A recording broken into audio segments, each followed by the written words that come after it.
بڑے محدث ہیں ابو زرع تمیمی، ابو زرع بخاری روات میں ہیں، فرمایا کرتے تھے مجھے 2 لاکھ حدیثیں ایسے یاد ہیں جیسے تمہیں قل هو اللہ احد یاد ہے۔ اب ان کا انتقال ہونے لگا، غشی ہے، ان کے قریب محدثین بیٹھے ہوئے ہیں، محمد بن سلمہ، ابو حاتم، منذر بن شازان، وہ سوچ رہے ہیں اس محدث وقت کو کلمہ کیسے یاد دلائیں۔ لیکن جب آدمی مرنے کے قریب ہو تو پاس بیٹھنے والے یہ نہ کہیں کلمہ پڑھو، کلمہ پڑھنا شروع کر دیں۔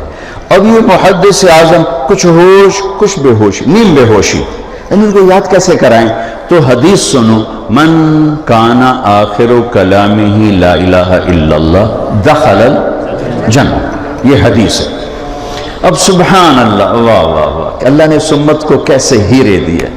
تو محمد بن سلمہ اب نے اس حدیث کی سند پڑھنی شروع کی، حدثنی ضحاک بن مخلد عن ابی عاصم عن عبد الحمید بن جعفر عن صالح بن ابی غریب، اور چپ ہو گئے، آگے نہیں بولے۔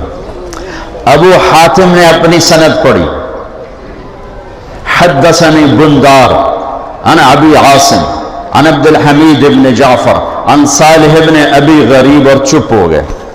اب کانوں میں سند کی آواز گئی، اور آدمی کا شعور بے ہوش ہوتا ہے، لاشعور بے ہوش نہیں ہوتا۔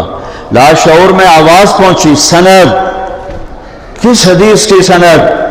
جس کا آخری کلام لا الہ الا اللہ گیا جنت میں، اسی نیم بے ہوشی میں ان کی زبان چلی، ہوش نہیں ہے، اسی نیم بے ہوشی میں یہ ایک واسطہ اوپر ہیں۔ حدثنی ابو عاصم عن عبد الحمید بن جعفر عن صالح بن ابی غریب، باقی یہاں ٹھہر گئے تھے، یہ آگے چلے، عن کثیر بن مرۃ الحضرمی عن معاذ بن جبل رضی اللہ تعالی عنہ قال قال رسول اللہ صلی اللہ علیہ وسلم من کان آخر کلامہ لا الہ الا اللہ دخل الجنہ، اور جان نکل گئی۔ کلمہ بھی پڑھا، حدیث بھی سنائی، اور وہ گئے جنت میں۔